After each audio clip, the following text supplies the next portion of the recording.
Definitely that 6-lane highway. Sending referrals and getting referrals from financial advisors, insurance agents, CPAs, trust and will attorneys. That's sort of been my focus over the last few months. I do probably refer out on average around 5 leads per month or per week, I'm sorry, to somebody, right? It might not necessarily be those specific people. A lot of it is those people, but I'm referring out plumbers, electricians, credit repair specialists, whoever I can refer, sales coaches, like people that have nothing to do with what I do, continue to refer out in the hopes of, you mentioned on a prior episode of this about being an addition loan officer versus a multiplication loan officer. I want to be a multiplication loan officer. Dude, I just want to give you a huge hug right now. I love that. I love that.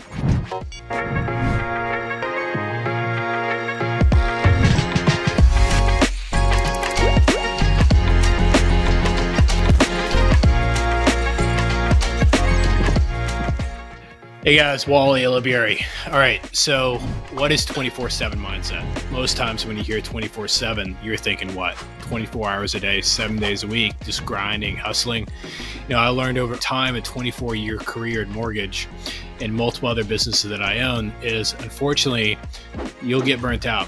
I became an absent father, I became an absent husband, and I became a poor business leader because I was trying to work 24 hours a day, 7 days a week, trying to build a business, maintain a business. When I learned how to work smarter, not just harder, by doing things the best way it could be done, instead of just simply doing my best, I learned how to work only 24 hours a week, 7 months a year, while I got paid from the business residually 24 hours a day, 7 days a week. You can do the same. Welcome to the show.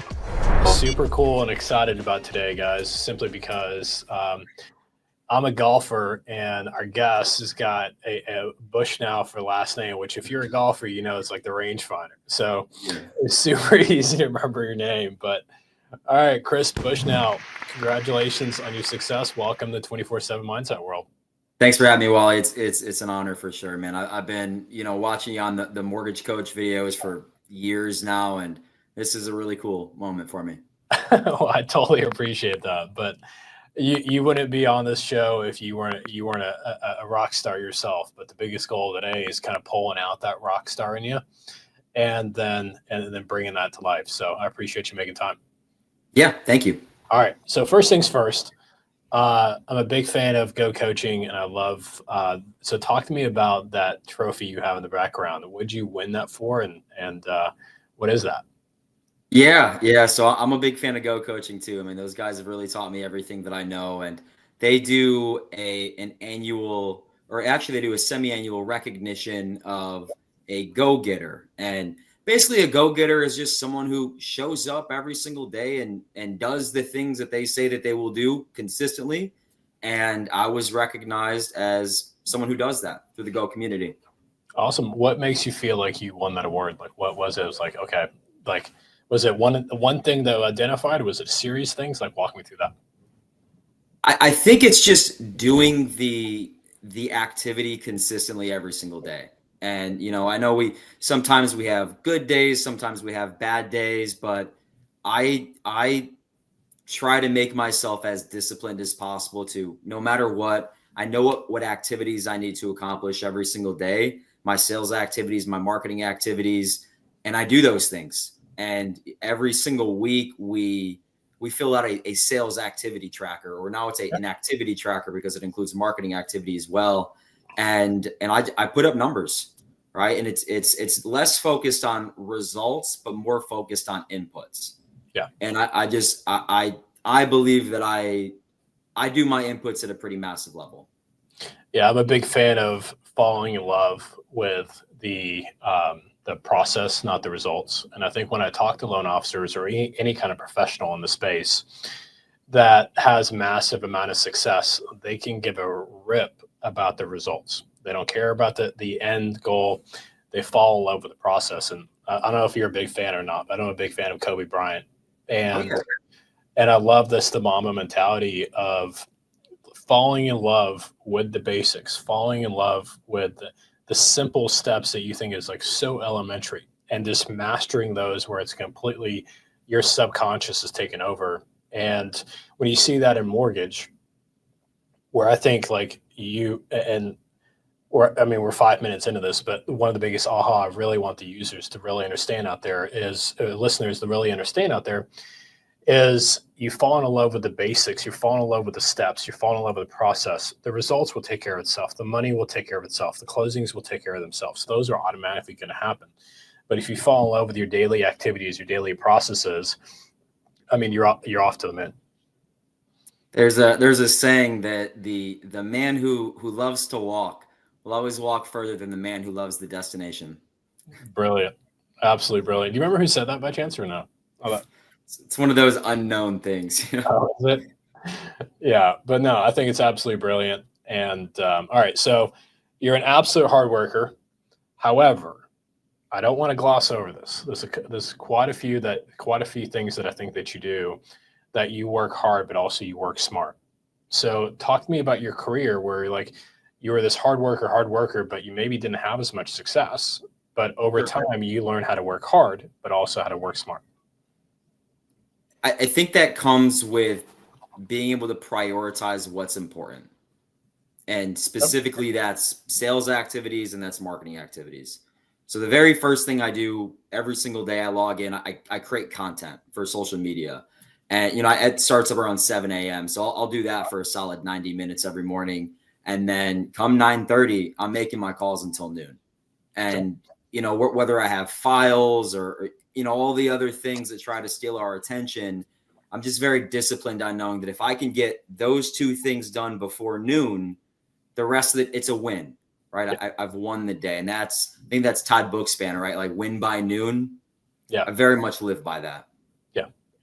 What got you to have that realization that if you can win by noon, the rest of the day is like super easy? I think it's trial and error, right? And understanding that in mortgage, things always are going to pop up. There's always files that you got to worry about or something trying to take your attention away. And at the end of the day, we are in the lead generation business. And I'm not generating leads in my email. I'm not generating leads like following, social media during my call hours. And at times in my career, earlier in my career, where I would basically not be focused and having my attention on my calls and my emails and social media all at the same time, my leads were low and I didn't have the results that I wanted. And at this point, I'm coached with Go Coaching and they've definitely poured a lot into me, and nearly everything that I know is through them. And they've just hammered it into me. You need to get, first and foremost, you need to do your sales activity, because that's the thing that's going to grow your business the most. Absolutely awesome. I love that. So talk to me a little bit about your career. Where are you now? Volume, production, units, and how'd you get here? Yeah. So I'm in so I've been doing self-gen for about 3 years now. Okay. I started at a call center with a big bank, and that was in 2020. And then I transitioned to self-gen in 2022. And, I'm just very consistent. My results, and I know we're talking about the results and not where I need to be. I'm probably going to close about 15 million this year. And I definitely want to get that higher so that I can start to build a team and, definitely have aspirations to, sort of work less. Right. And I think that's something that I really resonate with you with the 24/7 mindset. My goal one day is to build this business and do the work now so that I can be a present father, present husband, and a good leader. And right now I'm in the building mode to get there. Love it. I'd say for sure. And what I don't want you to do, and this is for all the listeners, comparison is the thief of joy, right? So you've done this 3 years, self-gen. I've done self-gen for 26 years. So you can't compare your chapter 3 to my chapter 26. This doesn't work. I'm sorry. But you can compare your chapter 3 to my chapter 3. So my chapter 3, I started in 1999. So my chapter 3 was, what's that math? 2002. And I think 2002, I might have closed 3.5 million for the whole entire year. So I don't think I broke 10 million until probably like 2007 or 8. But one of the biggest things I want you to understand is take lessons from my last 5-10 years, or anybody you look up to, Dave Savage's, or anybody you see in the mortgage coach world, or any speaker out there. Look at what they're doing now in like today's market and pulling out nuggets. So my question I have for you is, what is it that you've seen me talk about the mortgage coach show on, or you've seen in my business, or you've read in my book, or you've done any of my courses that you either admire or you want to learn to reduplicate, so I can make that investment in you to help you grow your business in that section that you feel I'm good at? Definitely that 6-lane highway. Okay. Right? Sending referrals and getting referrals from financial advisors, insurance agents, CPAs, trust and will attorneys. That's sort of been my focus over the last few months. I do probably refer out on average around 5 leads per month, or per week, I'm sorry, to somebody, right? Yeah. It might not necessarily be those specific people. A lot of it is those people, but I'm referring out, plumbers, electricians. I'm referring out credit repair specialists, whoever I can refer, sales coaches, like people that have nothing to do with what I do. Yeah.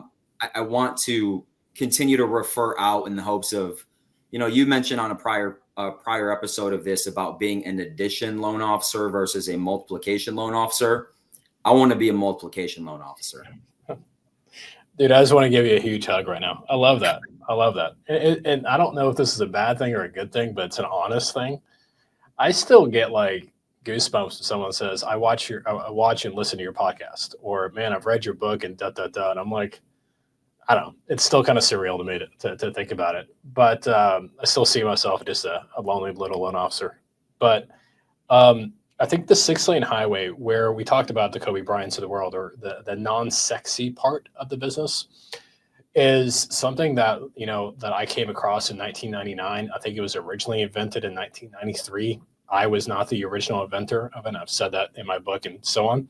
It's called the 5th page of the 1003. So if us old farts that used to have to get faxed the credit reports to us, you print out a 1003, which is a loan application. It's only 4 sheets of paper and the 5th page of it. So are you familiar with the 5th page of the 1003, and do you implement it right now in your business? No. All right. So let's go. So what I'll do then is I'm going to give you a lot of like giveaways, and you're going to walk away with like a lot of value from this. So what I'm going to do is, after this call, you have my email. It's in the same calendar invite, right? Yeah. Okay. Shoot me an email back and say the 5th page of the 1003 and the 6-lane highway course. 6-lane highway course. What I'll do is I'll give you free access to both of those. But here's the 5th page of 1003. Every single loan application that we get, every single time that a client goes under contract and discloses a loan, every single time that the underwriting conditions come out and we get the underwriting approval, and every single time on the 7-day call, which is post-closing, we bring up the 5th page of the 1003 with every borrower. And now it's digital. It's not a sheet of paper anymore. Now it's digital and Salesforce. But the 5th page of the 1003 is me asking the client at time of loan application, hey, I'm going through your application here, and I see you've got $10,000 at Bank of America, $20,000 with Fidelity, but I don't see how much cash you have in your cash value life insurance. Oh, I don't have any. Do you have life insurance? Oh yeah, I got life insurance through work. It's through Fidelity. Oh, so if you leave your employer, you don't have that doesn't go with you because it stays with the employer. Yeah, I'll just have to get a new one. Okay, but does your life insurance policy pay you while you're alive? Does it only pay you when you die? All these scripts are in the course. So it's a great thing because then we talk about the difference between whole life insurance versus term life insurance, and boom, I got a referral over to their financial advisor. Or if I'm looking at the loan application, I see if they have cash value there. I'm like, hey, talk about this cash value. Well, I've got $300,000. It's with Northwestern Mutual. Tell me about your financial advisor. 1 to 10, what would you rate them? And they'd say it's my financial advisor is a 9. I'm like, holy moly! I help hundreds of families a year, and I need a referral to a financial advisor so I can refer my clients to that financial advisor. Can you please put your financial advisor, me, on a warm email introduction introducing us? And I would love to refer him my clients or her my clients, and maybe they'll give you a discount on their services. Boom, I got a referral out to financial advisor. So now I've got a streamline of referrals coming from that financial advisor or relationship built, or I can send my financial advisor referral. And then On top of that, you do the same thing with a CPA, do the same thing with family will attorney, you do the same thing with an insurance agent, but you're doing that at time loan application.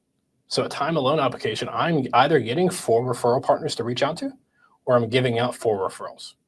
So the reason why there's multiple times you do it at time of loan application, at time of once they go under contract, they sign disclosures, and then on time of underwriting approval, is because sometimes they're not open to the suggestion of being referred to a family will attorney. And that's, what state are you in by chance?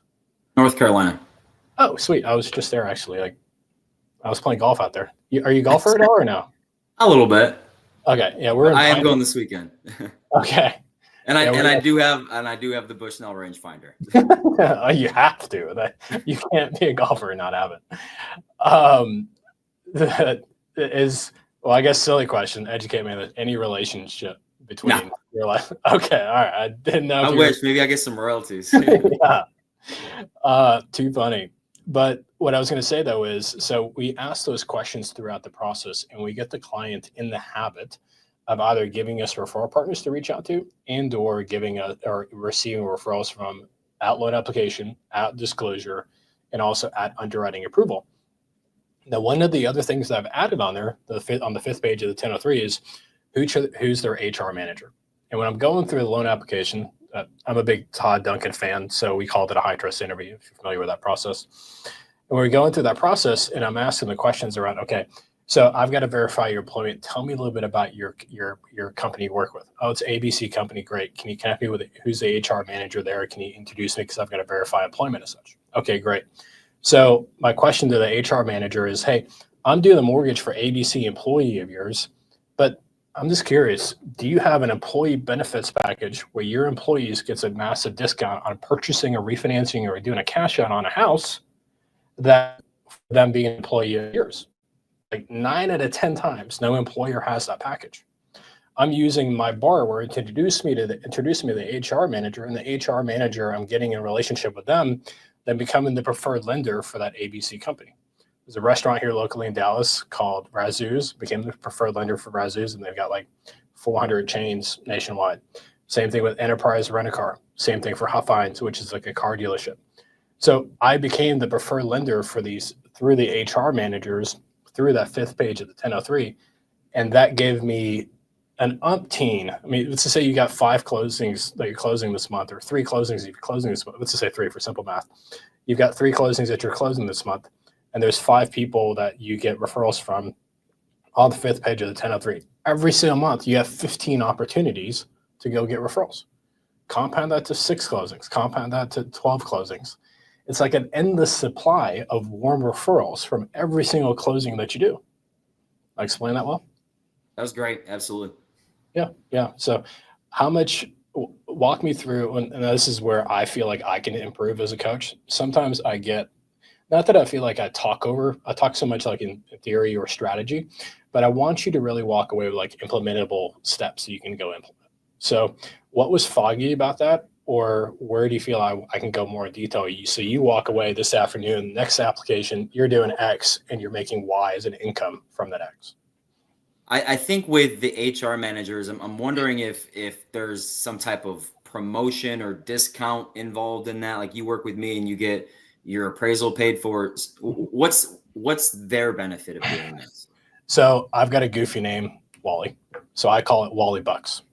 So it's literally like a coupon that they hand out to all their employees, especially new hires. Now it's digital, but it's like $2,500 off closing costs. And if you're a loan amount over $1 million, it's $5,000 off closing costs. It's an LPC. Do I close a loan? It's a skinnier deal. Yes, it's a skinnier deal. But then I get access to all these clients. That what's beautiful about that, what most people don't understand, I really want this to hit home with the viewers out there, is majority of the times when I get a referral from an HR manager or an employee at a company, they're not connected to a realtor. It's early in the process. They're not even start looking at houses yet. So boom, I get a referral from the HR manager. I might give them a $2,500 discount, $5,000 discount towards closing costs, or I mean, you can do an appraisal, or you can do a free credit report. Doesn't matter.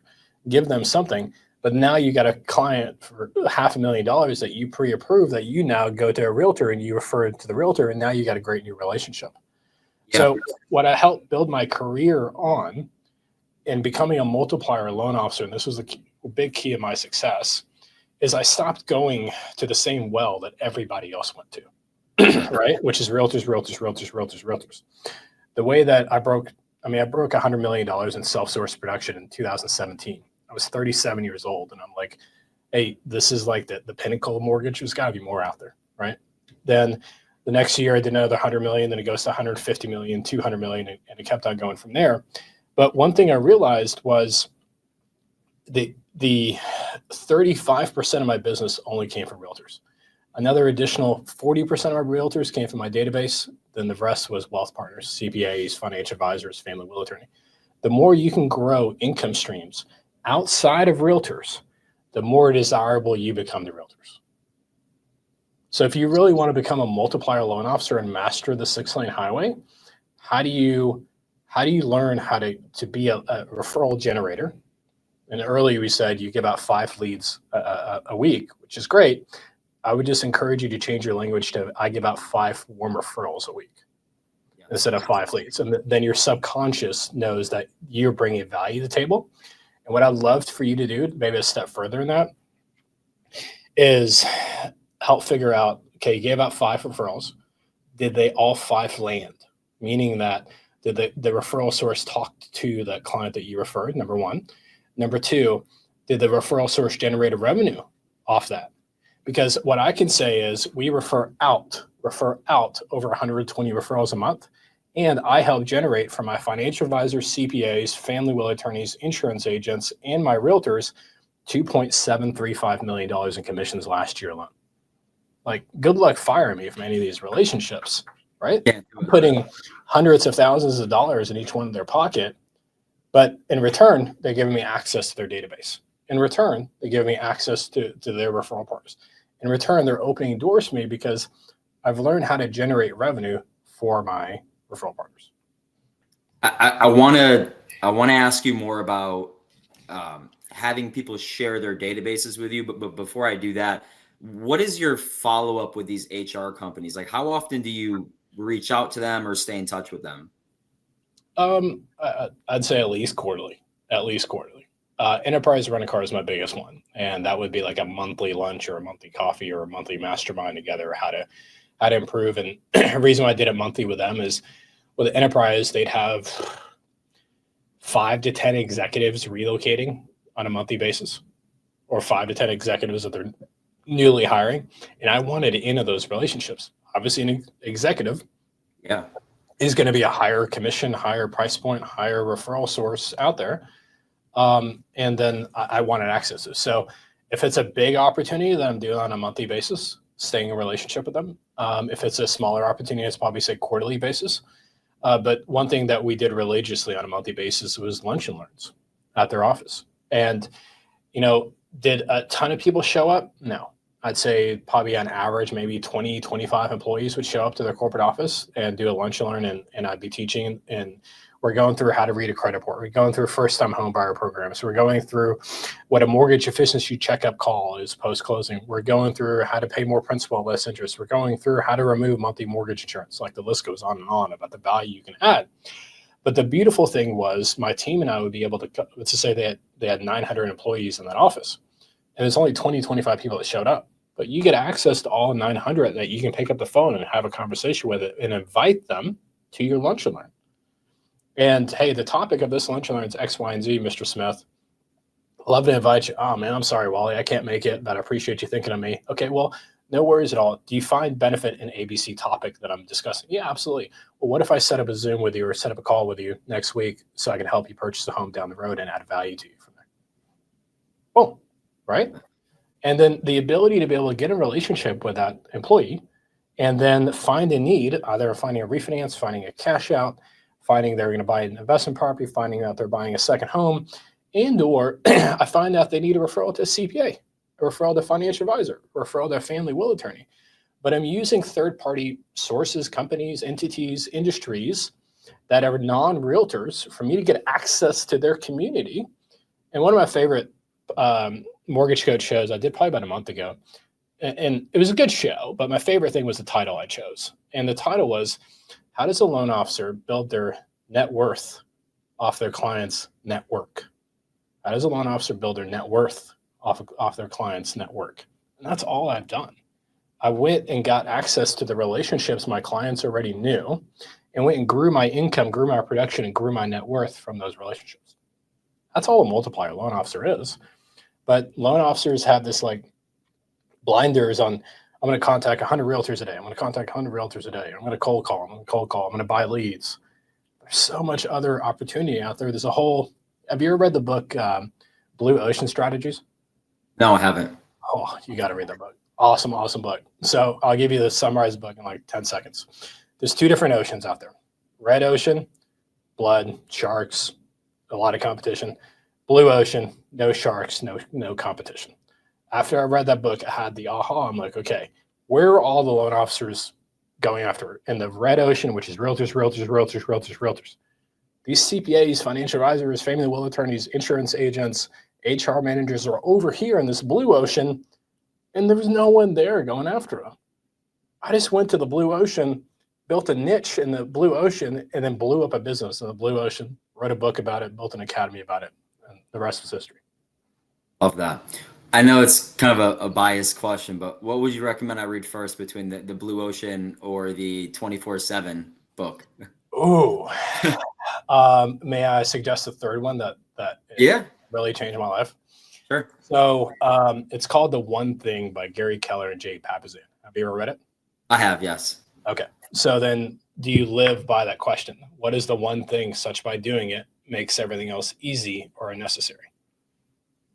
For me, right now in my career, it's the thing that you just mentioned. It's calling realtors. So your one thing is calling realtors. Yes. Okay. So what is your number two thing? My number two thing, that's pretty high up there is connecting with real estate agents. The number two thing is providing value for realtors through events. Okay.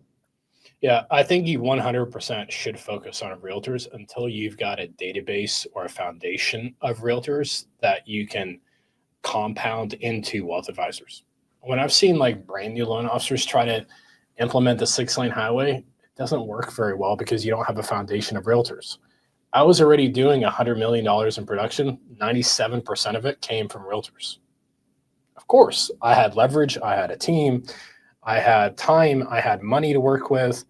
And I leveraged that into the ability of compounding it. But if you're in year 3 and you're already doing 15 million in year 3, I would comfortably get to about 25 million in production, which you'll probably end up doing in 2026, I'm assuming.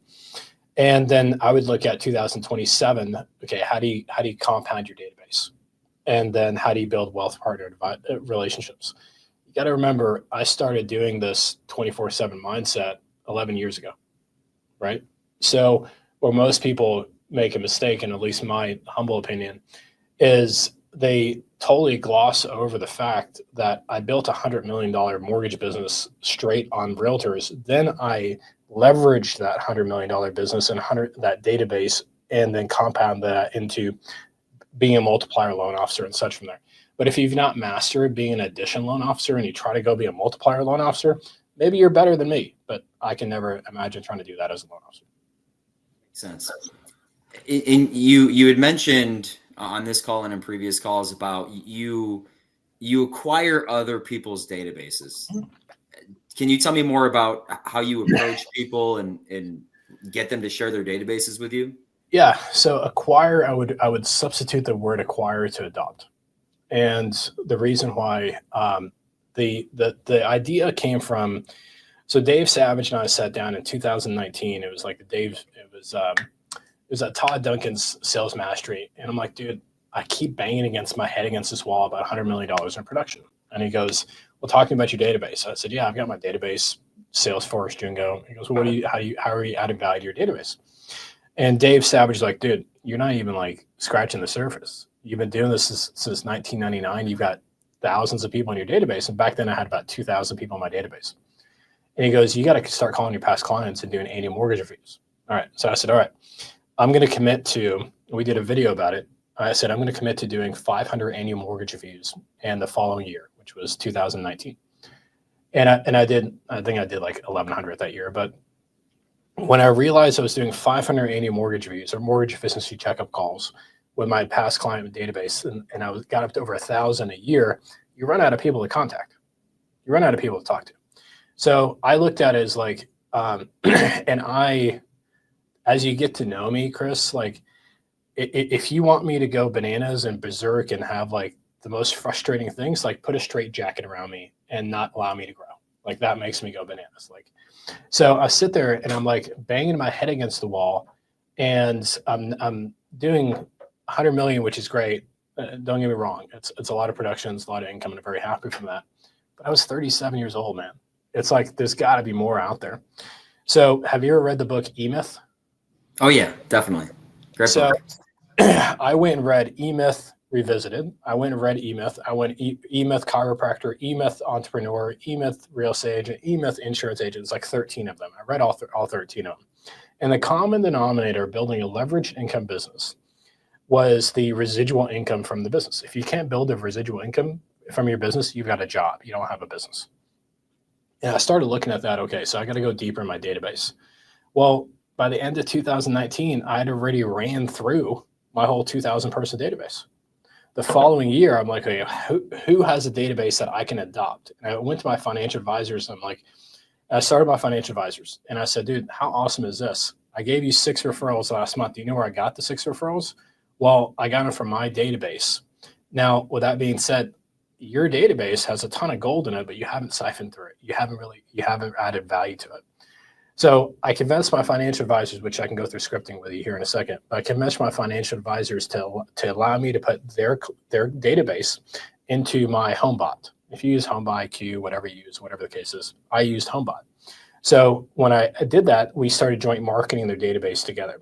Now I caveat to two separate things. Then I started doing bomb video emails with me and the financial advisor on a monthly basis that went out to their database. Okay. Well, BombBomb gives you tracking where you're able to see like who watches it 50% of the time, who watches it 100% of the time, who watches it the second time, who shares it. And what's great about that is then I'd see, okay, hey, by the way, Mr. Financial Advisor, remember that video we sent out? Here's 13 people of your past clients that watched the video 100% or watched it twice or shared it. There's clearly a need out there. Can you reach out to them and find out if there's an opportunity to purchase, refinance, or list a home that I can help with? Boom, I trained my financial advisors to refer business back to me because I was referring them so much business and putting so much money in their pocket, they didn't want me to fire them, right? So for me, I was able to leverage their database. In 2019 to 2020, I went from 2,000 people in my database to 11,000 people in my database in 2020. I did not close 9,000 loans that year, but in my HomeBot, in my mortgage coach, in my sales boomerang, and in my BombBomb is 11,000 people from that. Well, I compounded that in 2022 and 23. Now the database is over 28,000 households. So as I add relationships with wealth partners or whatever the case is, now you have 28,000 households that HomeBot, you raise your hand when you want a CMA. HomeBot, you raise your hand when you want to, you're playing with the widgets, or you raise your hand in the search bar looking at houses. And then now I've got a client concierge team that picks up the phone, calls those clients and say, hey, you're not a client of ours, but you're a client of ABC Financial Advisor. We're in a joint technology tool together called HomeBot. With that being said, I see that you've gone in there and you picked that house that looks like you're wanting to purchase a new home. Can I set you a call with you and Wally? He's open Tuesday at 2 or Wednesday at 3 p.m. Boom. I got a client concierge member scheduling an appointment in my calendar. I'm calling the CPA also and saying, hey, client concierge member got an appointment scheduled on my calendar. By the way, can you reach out to the client before I talk to them, reinforce me, resell me to them, and then when I talk to them, it's so much an easier sell. Does that make sense? Oh yeah, I mean that's beautiful. That is a well-oiled machine for sure. So when you're looking at that, and now that's my chapter 20. Let's look at your chapter 1, right? So how do we implement this at your level, not try to implement at mine? So let's bring it down a few notches. So what technology tools do you use right now that I maybe stated or that you can implement right away? I use Loom, which is, similar to BombBomb. I decided, and maybe you can provide some guidance on this. I decided not to use HomeBot or Home IQ Okay. because I do a semi-annual financial review, which is like a semi-annual mortgage review. And my logic was, instead of me sending you a monthly home value report, I'm going to talk with you every 6 months. We're going to do a home equity analysis, but I don't know your home value because I don't have comps. But I'm going to send you back to your real estate agent so that they can get you comps so that we can get you an accurate home value. I think it's a good idea, but you'll run out of bandwidth. So when I build a vision or build a plan, I'm building it from day one to be scalable. The reason I say that is I'd probably say, I don't know, 65, 70 appointments that are scheduled on my calendar, my loan officer's calendars on a monthly basis are scheduling where technology worked for us. So you, Chris, are making those outbound calls. You, Chris, is scheduling those. You, Chris, are getting on the phone and getting those opportunities. Where 65% of my opportunities on there, my team's opportunities on there, is them messing with different widgets on HomeBot or Home IQ, whatever, that send us triggers. Those are called triggers. So if we're getting hundreds of triggers on a monthly basis that you don't get access to because your technology is not producing those triggers, there's only so many hours in the day that Chris can work. Yeah, very accurate. And I work a lot of them, and I wish I didn't.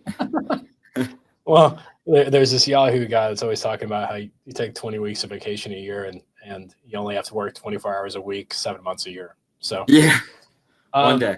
But I mean, I did all that, Chris, out of necessity. Like, I was a super duper absent father. I was a super duper absent husband. My ego was so big that I cared so much about money. I cared so much about trophies. I cared so much about accolades that, to me, it was like, do you know my story at all with what happened in 2013? No. Okay. So it's in the book. Love for you to read it, but I'll kind of give you a quick little summary of it. I've got 2 boys. Now they're 19 and 18, but back then they're only 5 and 7. Older son is Braden. I call him Braden the Brave. And younger son is Alexander. I call him Alexander the Great. And that's crazy that they're in college now. But anyway, so Alex, I had just spoken on the sales mastery stage and winning all these awards from Todd Duncan and all these accolades. And everybody thought I was great at what I did. And I was coming home, but the next week we're going on a family vacation to Disneyland. And I'm walking out of the front foyer into the front foyer of my house. I'm walking out from the bedroom and I've got my suitcase and I'm on the phone while my younger son, Alex, is standing by the front door. He's got his little Mickey Mouse hat on. He's in his suitcase. He's excited about going to Disneyland. And he sees me and he's like, "Oh, Dad, you're coming with us?" How pathetic was that? My 5-year-old was surprised that his father was going on a family vacation. It's because I missed more dinners than I ever made. I missed more sporting events than I ever made.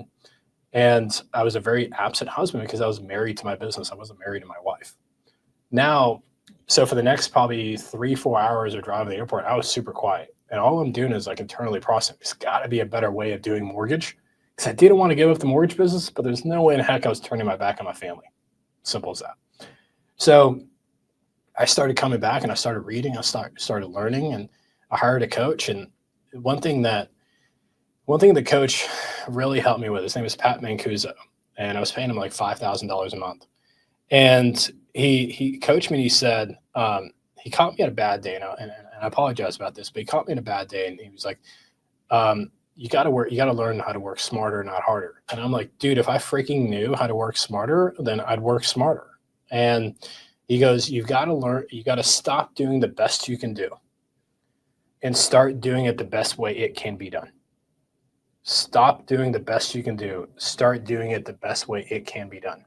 So now when I build a business plan, now I cast a vision, or now I'm launching a company or whatever, I'm building it from day one before I even get anything off the ground.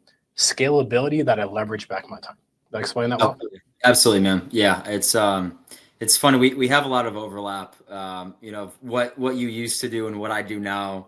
I end every day a little affirmation, and it's today I did my best, and my best is good enough, which is kind of the opposite of what you're talking about. But you're totally right, man. I mean, I work 60 hours plus every single week. no matter what. I work 6 days a week.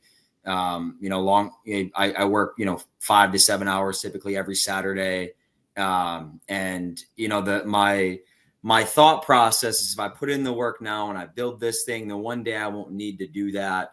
But to your point about creating scalable processes from the start is something that I need to start implementing. Yeah. I think, never, ever, ever, ever, ever, ever lose your work ethic. If you could mirror and match your work ethic of being the hardest working person in the room to also mirror and match it being the smartest working person in the room, you have more money and more success than you can ever imagine. Where people make mistakes is they try to be the hardest working person in the room, but never ever become the smartest working person in the room, or people that try to be the smartest person working in the room, but they don't have the work ethic to ever keep it up. You already have the hard part. The hard part is the work ethic to be the hardest working person in the room. That's the hard part. Anybody can come up with a vision. Anybody can come up with a business plan. Anybody can read a book and be the smartest working person in the room. But if you don't have the work ethic to bring that to life, it's a pipe dream. Yeah, totally. What other systems or processes do you think someone earlier in their career can start to build now that they can scale with them as they grow their business? Yeah, I'd say also, most people don't know this, but a secret to my success was I became one of the most educated realtors out there in the market. So I'd said earlier about Pat Mancuso, that coach. I was paying him $5,000 a month to coach me on efficiency, but he was also coaching me how to be a great realtor. Well, why did I want to be a great realtor? I hired him specifically because he was the top real estate agent coach, like nationwide. And the reason I hired him because I was a loan officer and I wanted to make a differentiator for myself. So the reason I'm partial to The One Thing by Gary Keller is 2013, Gary wrote the book and Jay Papasan. At the same time, David came out with a One Thing certified coaching. So at that same year, I became John Maxwell certified coach, speaker, and trainer. And I went to Gary and I said, hey, I'm not a realtor, but I work with a lot of realtors and I want to be a part of this. Gary Keller allowed me to be part of being the One Thing certified coach and speaker. So I hired a coach how to teach me how to do listing appointments, how to convert buyers, how to do open houses, how to negotiate contracts, how to read an inspection report, how to hire a transaction coordinator, how to scale a business, how to do showing assistance. Everything that a realtor does, he taught it to me. And what did I do? I turned that around and said, hey, realtors, I'm a One Thing certified coach, speaker, and trainer. Why don't you refer me a mortgage business and I'll go coach, train, and lead all your buyer's agents for you. So 2014, I was doing about $46 million in loans. In 2014, I had 40, 45 different realtors, solo agents. They're all like solo agents, ones and twosies agents. But 2015, so 12 months later, I went from 45 million to 81 million, 45 million to 81 million, and worked with 3 mega agents versus working with 40, 45 realtors. So when I became more valuable because my education as a certified coach became higher, I went and made a differentiator.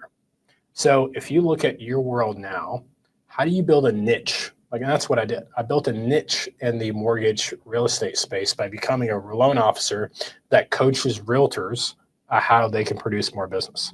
And when I became a loan officer that coached realtors, it made me unique. People don't get business because they're better. They get business because they're different. It gave me a value proposition. It gave me a reason to be able to call a realtor, introduce myself as the coach instead of, hey, I'm a loan officer trying to get your business. Yeah.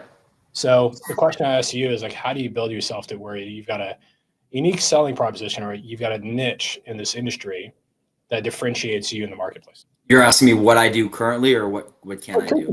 What could you do? I mean, you don't plan on retiring next week, right? You got a whole entire career ahead of you. Right. One thing that I'm working on is I do a monthly real estate masterclass where I'll bring in guest speakers and they'll talk about something that's related to sales, marketing, finance, team building, or marketing. And I have them speak and train the realtors. Sometimes I'll coach those myself. Sometimes I'll have an expert doing it. But I'm working on getting my CE instructor license. So that people can get CE credits by going to these classes. What do you think about that? I would say that's a good idea. But then you're leveraging your influence as a CE coach. right? I Yes. leveraged I leveraged Gary Keller's influence. I leveraged Dave Papazan's influence. I leveraged the One Thing Coach, the book influence. So when I made those outbound calls to those referral partners, or I saw those realtors at those coaching sessions, I already had a brand associated with me that had nothing to do with mortgage as a loan officer, but had everything to do with what the red Kool-Aid that they already were drinking at Keller Williams. So I latched on to Gary Keller's influence, and then, when we were doing $100 million in fundings, all my realtors were Keller Williams agents because I became a Keller Williams coach.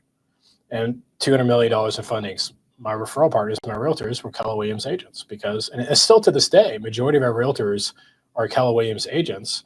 And not saying those other companies are bad or anything. It is, there wasn't a niche that I can create in that world. So the question I've got for you is, who's like the big realtors in your part of town or big real estate companies?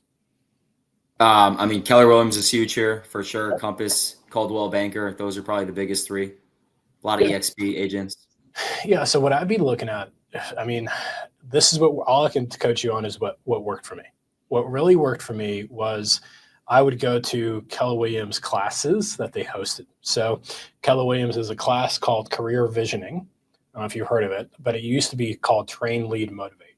It talks about how to recruit a team and build a team and grow and scale it. Well, I attended that class now 11 times. And the last 2 times I attended it, I've taught it. And I was blown away because literally I would sit in that chair. There's like 10 round tables with like 10 people each in it. And to the right of me was a $50 million producing realtor. To the left of me was another $50 million producing realtor. To the front of me was a $50 million producing realtor. Like the whole entire table. Like if I added everything right up, it'd be like $300-400 million in real estate deals, like in that one like table. And there's 10 tables in that room. It was like, talk about a blue ocean. I was the only loan officer in the room. Then there was a class at Keller Williams called Bold. I don't know if you heard of it at all, but I attended Bold 7 times. And it's a 6-week course for 8 hours each day for 6 weeks. So you spend on Wednesdays. And then then they had something called Bold 100. So I went out there and I prospected 100 people in one day, and I won this award. Well, at my table sitting at Bold with Keller Williams is the first year I was a coward. The other 6 years I was really brave. But the first year, and I reluctantly, they said, hey, who wants to be the controller of the table that everybody reports their numbers to? I'm like, let me get this straight. So realtors are going to call me every single week and tell me how many buyers they got, how many sellers they got, how many contracts they got. Oh my God, I'm kind of nervous. I don't know. So the first time I was a wuss and I'm like alligator arms and I didn't get picked. And the second time I'm like, me, I'm awesome. I'll do it. And then I'll help keep it accountable. I'll make a spreadsheet, So like you got these freaking realtors calling you every single week, giving you an update and saying, hey, my numbers, Wally, this week are X, Y, Z. I'm like, really? You got 3 new contracts? Well, talk to me about that. And I'd just go into a relationship with them and I'd be able to get referrals and I'd pick up realtors.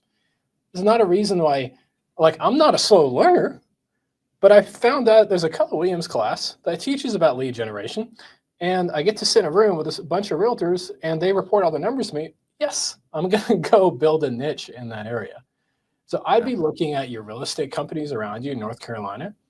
Where do they have education classes for realtors?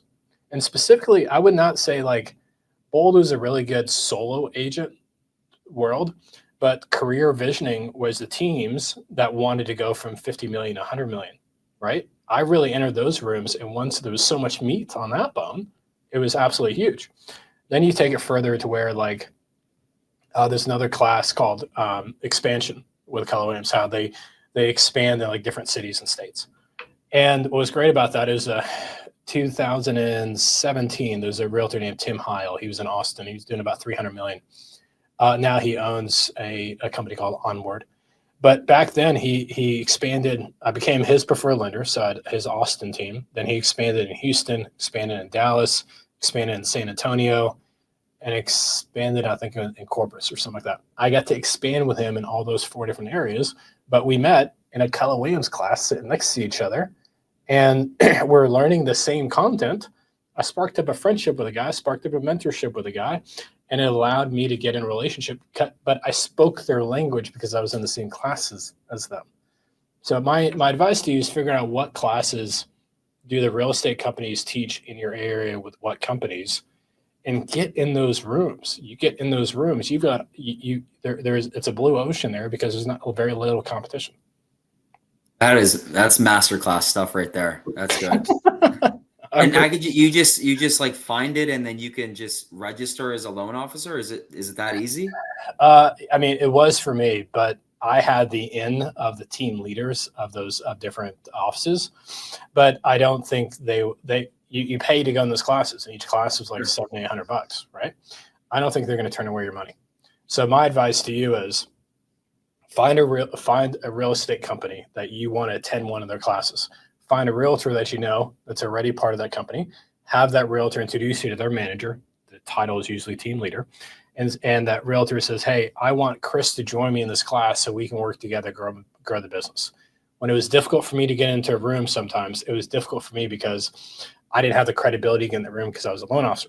But when I went to my realtors and said, dude, I'm really excited about this new class. Are you taking it? Yeah, I've signed up for it. I'd love to take it with you.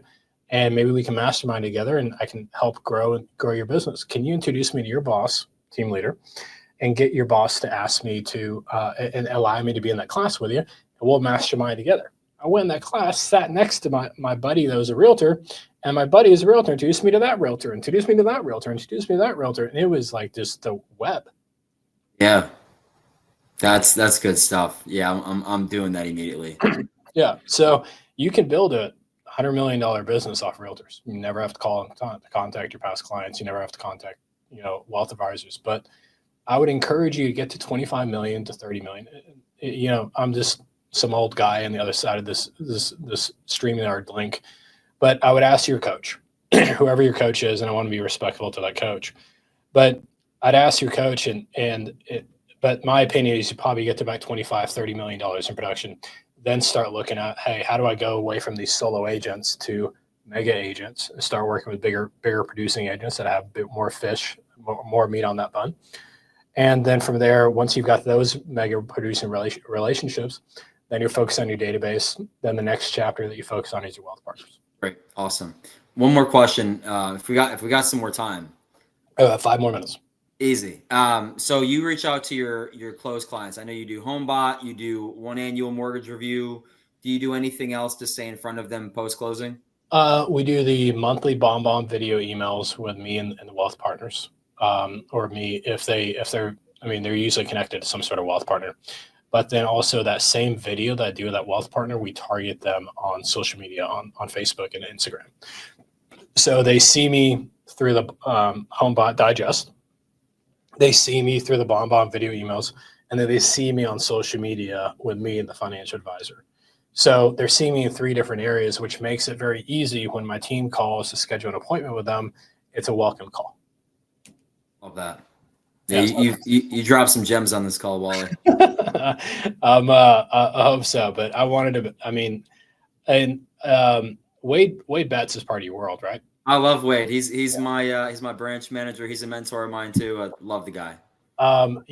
Wade, if you're listening to this, man, I'd love to spend more time with you. I met Wade, and we're in the same city, but it was like I think we went to meet casinos and we were just kind of chopping it up. And then when I was thinking about launching my own brokerage, I remember calling Wade and kind of asking his advice, and he's been a gem. He's been a class act. And I'm definitely a big fan of Wade also. Yeah, Wade is great, and I thank God for introducing us. Absolutely. How'd you two meet? We met through, he's also a member of Go Coaching as well. Okay. But we actually met through another member of Go Coaching who was already on his team. Okay, got it. And, I was transitioning companies, and you're transitioning companies. You want to talk to other loan officers and see what they like and what they don't like about their company. And man, everyone who worked with Wade just sang his praises passionately. And that was a slam dunk for me. I don't know him too masterfully well, but my outside view is he's a man of integrity, a man of faith, a family man. And I just think he's a class act. I think unfortunately, we're in an industry that you can make a lot of money in, Sometimes it attracts people that have very low character. And I'm definitely a big fan of Wade's character. He's a very generous, humble leader. Yeah, absolutely.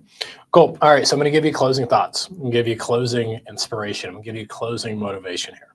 So give me like, say, 60 seconds of what you want the listeners to digest of. Let's start with 60 seconds of what you took away from today's call that you're going to implement to go grow your income and go grow your business. Let's start with that.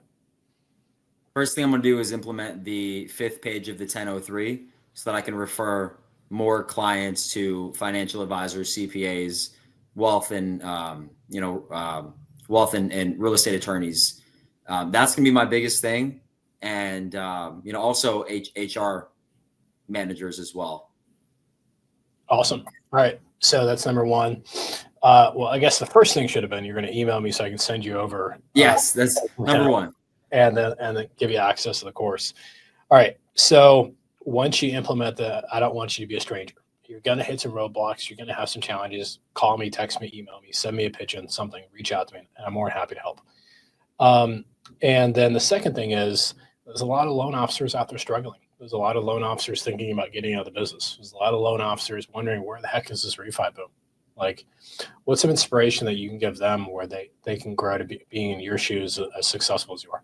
The message that I would have for those loan officers is, don't think about where you are today. Think about where your business is going to be in 10 years from now if you're consistently doing the right activity today. Absolutely. Awesome. Well, I'm not going to top that. So I'm going to give you the last word. So I appreciate it, Chris, man. Great to connect. Thank you, Wally. Likewise. Pleasure's mine. Next time I'm in North Carolina, I'll reach out. We'll tee it up. That sounds like a plan. Thanks, man. Right. See ya. See you. So thank you so much for listening today. It means a lot you took time out of your day. I don't take that lightly. Understand very clearly that you're very busy. With that being said, if you want to continue your journey and learn more about 24/7 Mindset, if you're on Facebook, which I'm going to guess you are, then go to 24/7 Mindset on Facebook and join the private community. I do coaching tips on there on a daily basis, go from scripts on there to systems on there, models, and the ability to be able to grow and scale a business while you have a quality of life. Hope to see you there.